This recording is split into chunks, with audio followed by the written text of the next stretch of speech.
Seja você cristão ou não, em algum momento você já ouviu alguma parábola bíblica, alguma história a respeito de um milagre muito grande que Cristo fez, algum momento na história em que a vontade de Deus se fez sobre um servo dele e algo grandioso aconteceu na vida dessa pessoa, ou na história daquele lugar, daquela cidade.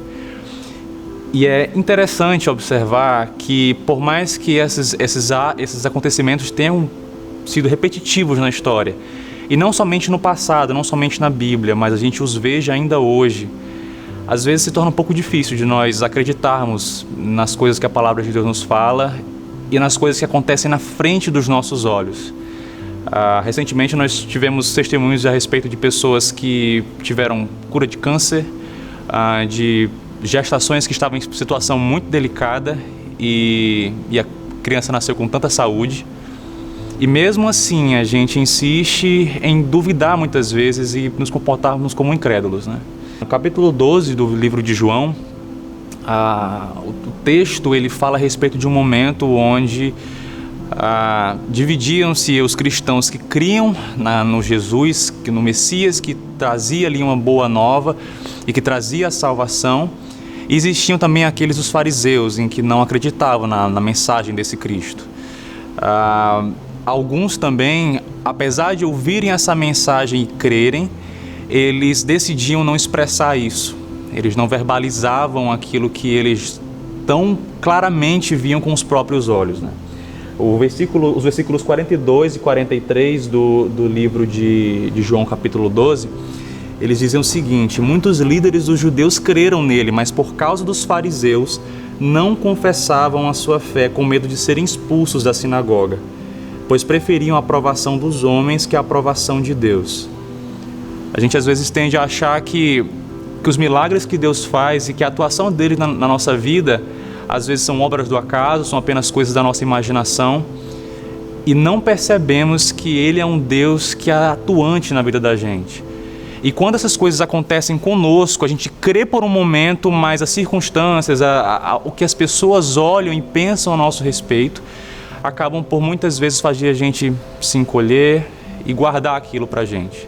E em algumas situações até adequar o nosso discurso ao momento que convém.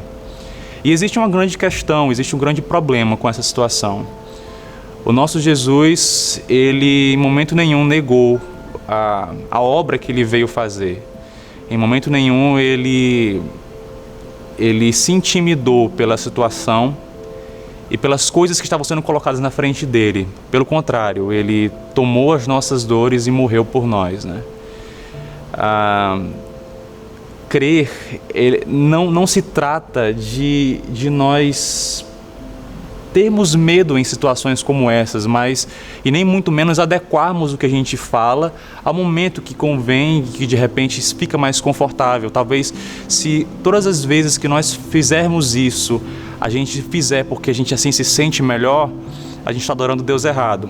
A gente não crê num Deus que veio para nos salvar. A gente acredita num discurso que somente nos traz tranquilidade no momento de dificuldade e não percebe que o nosso Deus, na verdade, é o eu próprio. Sou eu, o Deus que, contanto que esteja tranquilo, contanto que esteja em paz com os outros ao redor, está tudo bem. E a gente esquece que a pessoa que nós mais devíamos estar preocupados em agradar, em servir, em entregar o coração, é o nosso Deus.